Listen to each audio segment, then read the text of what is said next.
Добре дошли в трета сесия. Продължаваме с това, което говорихме в предната. Нека ви припомня част от разискването ни до тук. Исус каза, че е по-добре за нас, ако Той си тръгне. Защо? Защото ако не го беше направил, нямаше да изпрати Святия Дух. Ако Исус беше останал, трябваше да летим до Израел, да чакаме на опашка няколко месеца, за да говорим с Него. Но сега чрез Святия Дух можем да говорим всеки ден. Затова апостол Павел казва във 2 Коринтияни: благодатта на Господ Исус Христос и любовта на Бога и общението на Святия Дух да бъде с всички вас. Гръцката дума за общение е коинония и означава общение, дружба, комуникация, интимност, споделяне, социално общуване, партньорство, съвместно участие, близки взаимоотношения. ще я разделим на 3 главни категории. Първата ще е дружба, втората партньорство и третата, за която съм много развълнуван да говоря, е интимност. Първо, дружбата. Дружбата означава взаимоотношения, приятелство, споделяне. Да информираш другия. Виждаме как Святия Дух казва на Павел в град след град какви премеждия го очакват. Виждаме и, че той забрани на някои хора да ходят в определени градове. Виждаме ситуацията, в която Святия Дух каза на Филип: приближи се до колесницата и се присъедини към нея. Втората дума е партньорство. Партньорството говори за съвместна работа. Означава, че сте другари. Той е главният партньор на служението Messenger International. Когато отивам на среща на борда, ние обичаме да посрещаме Святия Дух и да казваме: ти си главният партньор, който върши всичко, защото си господар на това служение, на живота ми и на семейството ми. Амин. Партньорите работят заедно. В 1 Коринтияни 3:9 се казва: защото сме съработници на Бога. Това е невероятно. Апостолите познаваха Святия Дух толкова добре, че казаха: стори ни се добре на нас и на Святия Дух. Толкова добре го познаваха, че го разбираха без да се налага Той да говори. Има хора, които са се опитвали да имат взаимоотношения с Исус, без да познават Святия Дух. Това е тъжно, защото християнството става много сухо. Хората не опознават личността. Те просто получават информация за една историческа фигура от книга. Преди да опозная Святия Дух, четох Библията и знаете ли какво си казвах? Обичам Бог с цялото си сърце, но нещата са малко сухи. Знаете ли, че Библията никога повече не ми се е струвала суха, след като Святия Дух изпълни живота ми? Нещата не спират само с партньорството. Има и следващо ниво. Близки взаимоотношения. Разказвах ви за мен и Лиза. Ние сме в близки взаимоотношения. Харесва ми това, че когато хората чуят за Джон Бивиер, се сещат за Лиза Бивиер. Когато чуят Лиза Бивиер, сякаш чуват Джон Бивиер. Също както ако чуете Ринго, веднага се сещате за Пол Маккартни и за Битълс. Както когато чуете Кърли, на ума ви идват и Мо и Лари. Много близки взаимоотношения, но нещата се задълбочават още повече. Когато общуваш и си партньор със Святия Дух и сте приятели, хората забелязват това. Има служители, които, като ги видя, и мога да кажа, че са в много близки взаимоотношения със Святия Дух. Може да се усети присъствието му. Ние сме направили нещо в църквата, за което съм дълбоко загрижен. Заменили сме присъствието с атмосфера. Вярвам, че ни е нужна чудесна атмосфера по време на служба. Вярвам, че Бог е бил удовлетворен през тези 10 години. Аз съм много доволен от атмосферата, която успяваме да създадем, използвайки светлини, дим и поклонение. Но знаете ли какво? Има лидери, които се задоволяват с атмосферата за сметка на присъствието. Аз искам да имаме и атмосфера, и присъствие. Амин. Не ми харесва да съм на служба и да си тръгна без хората да са усетили изявеното присъствие на Исус Христос. А кой прави това да се случи? Святия Дух. Част от християнството е Той да каже: ще се изявя сред вас. Как го прави? Той е отдясно на Бог. Той го прави чрез Духа на Исус Христос. Амин. Ето ви връзката. Ред е да поговорим за интимността. Говорихме, че интимността се развива само чрез общение, но не само с общение. Трябва да отидем по-дълбоко. Трябва да споделяме мислите си, тайните си и желанията на сърцето си. Вярвам, че може да имате взаимоотношения със Святия Дух, да желаете каквото Той желае и да развивате тези интимни отношения, споделяйки тайните и мислите си. Бог има тайни и ги споделя с близките си приятели. Когато развиете това приятелство със Святия Дух, Бог започва да разкрива тайните си. Това е за което копнея, това е което желая. Става въпрос за приятелство. Това е крайната цел на общението и приятелството. Господният Дух иска да ти бъде приятел. Той жадува за твоето приятелство.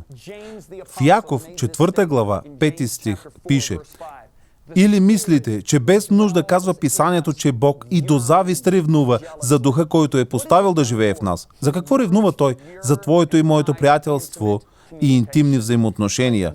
Да ревнува означава, че няма да толерира други любовници. В Яков 4 глава се казва: и който е приятел със света. Какво представлява светът? Светът се движи от похота на плътта, похота на очите и гордостта на живота. Какво е гордостта на живота? Това е статутът, който имаме. Виждали ли сте хората в света? Те винаги тичат след статута и позицията. Това е гордостта на живота. Светът търси тези неща. Ако и вие ги търсите, значи оставяте вражда между вас и този, с когото трябва да сте най-близки. Това го кара да не говори. Това потиска гласа му. Той ревнува. Той иска теб.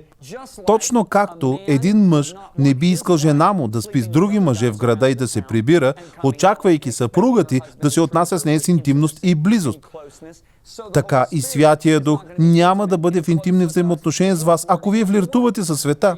Смели сте? Ние живеем в света, но не трябва да бъдем част от него. Исус ходеше на празненства, организирани от мафията. Проститутките го следваха. Той ходеше на някои доста трудно достъпни места, но той не беше част от това, което те правеха. Той ходеше там, за да ги достигне. Когато става въпрос за интимност, обяснихме в една от сесиите, че Святия Дух е мощен воин, но също така той притежава някои женски черти. Не казвам, че Святия Дух е жена. Никога няма да кажа това. Той не е богиня, но може да бъде натъжен. Той е утешител, точно като една жена. Когато едно дете се нарани, то отива първо при майка си. Отец и синът го пазят, като казват: не говорете против него. Ако съгрешите против него, свършено е с вас. Точно както съпругът би казал: ако говориш против жена ми, край с теб. Така че във връзка с него и интимността трябва да разберем, че той е нежен и в общение, и в приятелство, но в същото време е мощен в проявление. Когато влизаме в молитвената си стаичка и имаме общение с него, нека осъзнаем, че имаме общение с чувствителния член на Божеството, който може да бъде наранен. Така че разберете личността му, когато влизате в общение с него. Отново казвам, не твърдя, че той е жена. Ето и последната тайна, която научих относно интимността със Святия Дух. Ако не се обвържете с него, той ще бъде тих. Искате ли да знаете нещо, което забелязах? Пътувал съм до различни църкви в продължение на 24 години. Ако съм бил в църква, която е обучила добре работниците си, когато пристигам и си тръгвам, шофьорът е обучен. Знаете ли как? Едно от нещата, които се е научил да прави, е да не ми говори. Лидерите им казват: не му говори, освен ако той не започне разговора. Когато се кача в колата, го правя с цел. Започвам да питам шофьора за семейството му, от колко време е в църквата, която посещава, защото знам, че той няма да ме заговори, освен ако аз не кажа нещо. Мога да си стоя в колата, да си отворя лаптопа и да пиша имейли през целия път до хотела и шофьорът няма да каже нищо, защото е обучен. Мисля, че със Святия Дух е нещо подобно. Той няма да ти проговори, освен ако не е нещо спешно от сорта на 3 човека те чакат долу. Слез долу или присъедини се към тази колесница. Но ако не го ангажирате в разговор, той ще мълчи. Той ви чака да го въвлечете. Затова Святия Дух не казва нищо на някои християни. И те се чудят защо Бог не ми говори. Вие ангажирате ли го? Разбирате ли личността му? Осъзнавате ли, че говорите на третата личност от Божеството? Да, те са едно, но не ги разделяйте, не ги бъркайте. Смен ли сте? Говорете му. Ще бъдете удивени от начина, по който той ще ви отговори, ако го заговорите. Много хора си казват: Бог не ми говори, не ми е говорил от седмици, години. Защо? Защото не са го ангажирали. Нещо като при шофьора. Той няма да каже нищо. Шофьорите ме поглеждат и казват, службата започва в 7, ще минем да ви вземем в 6:25. Те са обучени. Какво точно да кажат? Но ако не започнете разговор, такъв няма да има. Така че аз, като говорител, трябва да си поставя за цел да заговоря хората, които идват да ме посрещат. Лиза прави същото нещо. Знаете ли защо? Като отида някъде, хората ми казват, жена ти е невероятна. Тя ме заговори и ме накара да се чувствам като най-важен човек в света. Това е жена ми. Тя ще ви накара да се чувствате като у дома си. Сега, Исус продължава инструкциите си към учениците по време на Господната вечеря. Чуйте какво казва той. Тук става много, много добре. Той каза, имам още много неща да ви кажа, но не можете да ги понесете сега. Слушайте, той погледна 11 и каза, искам да ви кажа толкова много, но не можете да го понесете. Това привлече моето внимание. Това включва моя радар. А когато дойде онзи, духът на истината, ще ви опътва на всяка истина. С други думи, има неща, които искам да ви кажа, но не мога. Но когато дойде духът на истината, той ще ви ги каже. Чухте ли? Защото той няма да говори от себе си, но каквото чуе, това ще говори. И ще ви извести за идните неща. Той мене ще прослави, защото от моето ще взема и ще ви известява. Всичко, що има Отец, е мое. Затова казах, че от моето като взема, ще ви известява. Помните ли, че Исус каза, че ще е най-добре, ако си отиде. Най-добре ще е, ако аз си отида. Нали? Виждаме ползата от това в думите, които ви прочетох току-що. И имаше още неща, които той искаше да им разкрие, но не можеше. Но после каза, когато духът на истината дойде. След като Исус възкръсна, 10 от учениците бяха заедно в стая с затворени врати. И изведнъж Исус се появява. Запомнете, че той не беше дух, защото им каза, пипнете ме. Един дух няма плът и кости, а аз имам. Но той мина през стената. Това е невероятно. Това означава, че и ние ще можем да минаваме през стени, когато сме в прославените си тела. Учениците бяха удивени. Тома не беше там тогава. Няколко дни след това, те всички отидоха при Тома и му казаха, ние го видяхме. Той просто влезе през стената. Ние го докоснахме. Тома каза, вие сте луди. Какво сте пили след разпъването му? Видели сте го? Няма да повярвам, освен ако не докосна раните му. Само тогава ще повярвам. Какво направи Исус? Той се появи отново след няколко дена. Този път Тома беше там. Исус каза, Тома, ела насам, сложи ръцете си в ребрата ми, докосни дланите ми. Виждаш ли? Жив съм. Тома беше шокиран и каза, Господ мой и Бог мой. Нали? Бихте ли искали да гледате или слушате повече поучения от Джон или за Бивиер? Ако вие или някой, който познавате, говорите друг език, различен от английски, идете на cloudlibrary.org. Изберете езика си. Изберете това, което искате от библиотеката. Електронни книги, програма за цялостно поучение, видеа, аудиопослания.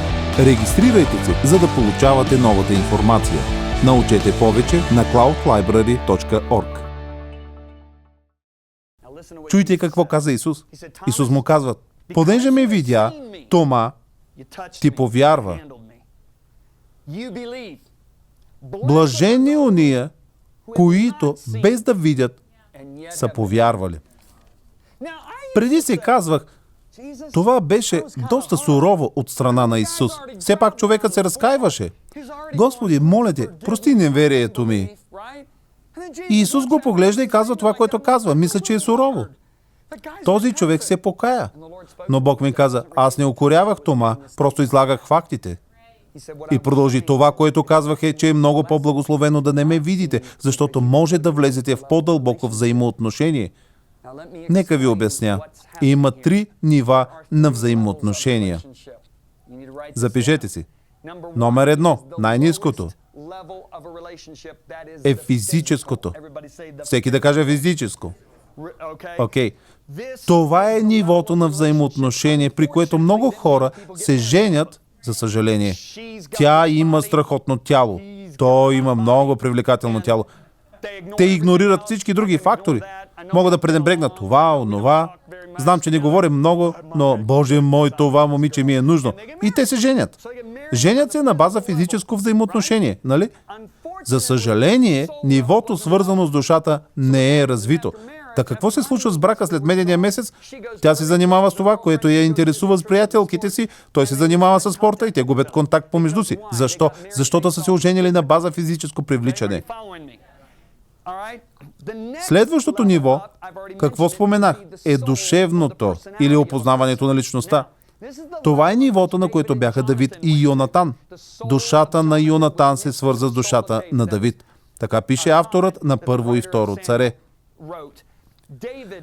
Преоскърбен съм за тебе, Йонатане, брате мой. Много скъп ми беше ти. Твоята любов към мене беше чудесна, превъзхождаше любовта на жените. Той не говореше за перверзно сексуално взаимоотношение с Йонатан. Ставаше въпрос, че душите им бяха толкова свързани, че тази връзка преминаваше отвъд душевната връзка, която той имаше с жените си, Михала и Авигея. Всъщност, само с Михала. С мен ли сте? Михала беше единствената му съпруга тогава. Държа да кажа, че това е нивото, което е нужно за сполучливите бракове. Не ме разбирайте погрешно. Физическото привличане е важно. Харесват ме думите на Джош Макдауъл. Физическият аспект в брака е само 1/12. Моята жена ме привлича наистина много физически и това е една сериозна 12-та част. Но това, което Джош казва е, че 11/12 са друг аспект. Не физическия. Става въпрос за душата, да познаваш личността. Ще ви говоря за една следваща област. Нека ви кажа нещо. За съжаление, има женени двойки, които са се разделили заради някого, с когото са се запознали по интернет. Искате ли да знаете защо? Ще ви кажа нещо. Една вечер проповядвах, след което отидох до книжарницата с моите приятели. Там беше един мъж. Той имаше 6 деца, 2, които държеше в ръцете си, 2 го бяха хванали за краката и 2 тичаха насам натам. Този мъж изглеждаше много депресиран. Питах го: господине, добре ли сте? Той каза: не особено. Пак попитах: какво не е наред? Той отговори: жена ми ме напусна днес, мен и 6 деца заради мъж, с когото се запознала по интернет. Тя е развила душевно взаимоотношение с този мъж, което е по-добро от душевното и физическото взаимоотношение, което е имала със собствения си съпруг и децата си. Ето защо понякога връзките, които са започнали от разстояние, в крайна сметка се превръщат в някои от най-добрите бракове. Защото не си казваш: о, виж му бицепса, или о, виж какви извивки има тя. Нямате такива пречки, за да отидете на душевното ниво. Това е душевното или личностното ниво. Най-високото ниво на взаимоотношение е духовното. Това е нивото, за което Исус говори с Тома. Първо Коринтияни 2:11 казва: защото кой човек знае, що има у човека, освен духът на човека, който е в него? С други думи, вие не знаете истинските мисли, намерения и мотиви на човек. Самият дух на този човек ги знае обаче, нали? Най-близките взаимоотношения, които съм имал, са били духовните. Преди време не го бях осъзнал. Има хора, с които съм бил по-близък, отколкото с Лиза. Спомням си, в ранните години на нашия брак имаше един мъж, с когото се молихме заедно. Постоянно говорихме за Словото и имаше моменти, когато го слушах повече, отколкото слушах жена си, което беше много, много глупаво. Когато Бог ми откри колко грешно беше това, осъзнах, че трябва да се сближа с нея. Миналата седмица празнувахме 30 години брак с Лиза. Едни от най-хубавите моменти, които съм имал с нея, са когато седим около басейна и говорим за Словото на Бог. Обсъждаме го. Споделях неща, които Бог е поставил в сърцето ми. Тя също споделяше и се молим заедно. Знаете ли, че персоналът ни също се моли заедно всяка сутрин? Защо? Има причина лидерът им да го изисква. Искам персоналът ми да бъдат свързани духовно помежду си. Смели сте? Свързвате се духовно с хора, когато размишлявате върху Словото и се молите заедно. Вие се движите заедно. Разбирате ли? Защо? Не познавате истински човек, докато не опознаете духа му. Знаете ли кое е интересното? Има хора, които идват при мен и ми говорят от Библията, но аз зная, че те говорят от себе си. Искате ли да знаете защо? Защото е изморително. Умът ми се изморява. Но има хора, които идват и ми говорят от духа си. Мога да говоря с такива хора с часове. Мога да говоря слиза по словото с часове и не се изморявам. Знаете ли защо? Защото извира от духа й. 1 Коринтияни 2:11 казва, защото кой човек знае, що има от човека, освен духът на човека, който е в него. Слушайте, така и никой не знае, що има у Бога, освен Божият дух. Та, както опознавате човек, опознавайки духа му, единственият начин да опознаем Бог е да опознаем Неговия дух. Защото никой не знае помислите на Бог, освен духа му. После се казва, че не сме получили духа на света, но духа, който е от Бога, за да познаем това, което Бог е благоволил да ни подари. Разбирате ли? Виждате ли? Павел стигна до това ниво. Павел каза, защото ви известявам, братя, че проповядваното от мене благовестие не е човешко, понеже аз нито от човек съм го приел, нито съм го научил от човек, но чрез откровение от Исус Христос. Той го получил от Духа Господен. Павел достига до такава дълбочина на взаимоотношения с Исус, че Петър написа писмо към края на живота си и каза, Павел познава толкова добре Исус, дори не разбирам някой от неговите послания. Ще ви го прочета.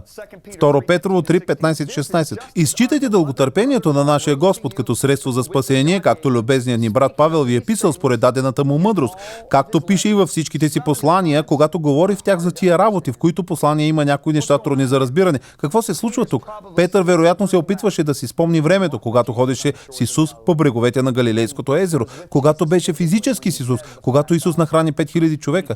Той постоянно си спомняше тези неща, което му пречеше да задълбае по-надълбоко. Исус каза, че е по-блажен, който не е видял. С други думи, може да имаме истинско взаимоотношение, ако се свържем духовно, вместо да ме видите физически. Бог в своята божественост каза, аз разбирам плътта. Не ме разбирайте погрешно. Един ден ще имаме духовно тяло и то ще бъде изкупено. Знаете ли, че сегашното ви физическо тяло не е изкупено? Духът ви е изкупен. Той е направен по точния образ и подобие на Исус. Душата ви се изкупва във времето. В процес на трансформация сте.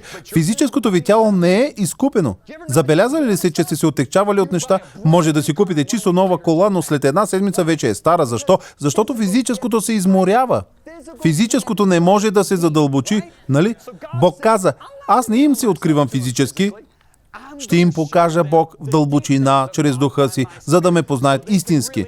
И така, Бог казва, ще имам взаимоотношение от разстояние с вас, така че наистина да познаете сърцето ми, така че когато се оженим да имаме добър брак.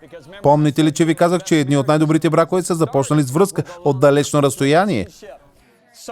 Бог каза, не искам вашето физическо аз, то не е изкупено. Исус не укоряваше Тома. Той каза, Тома, ти можеш да имаш истинско взаимоотношение с мен, ако оставиш физическите неща. Трябва да навлезеш в духовното. В тази връзка Павел пише, за това от сега нататък ние не познаваме никого по плът. Ако и да сме познали Христос по плът, пак сега вече така го не познаваме. Познаваме го чрез духа. Познаваме го чрез духа на живия Бог. Защо? Павел каза, а на нас Бог откри това чрез духа, понеже духът издирва всичко, даже и Божиите дълбочини, защото кой човек знае, що има от човека, освен духът на човека, който е в него, така и никой не знае, що има от Бога, освен Божият дух. А ние получихме не духа на света, но духа, който е от Бога, за да познаем това, което Бог е благоволил да ни подари. Да знаем интимните тайни на сърцето му. Ако искате дълбоко взаимоотношение с Бог, не говоря да бъдем странни, говоря за истинско познаване на Бога, трябва да го познавате чрез Неговия дух, защото кой човек знае какво има от човека, освен духа на човека, който е в него, така и никой не знае какво има от Бога, освен Божият дух. Ще се видим следващата сесия.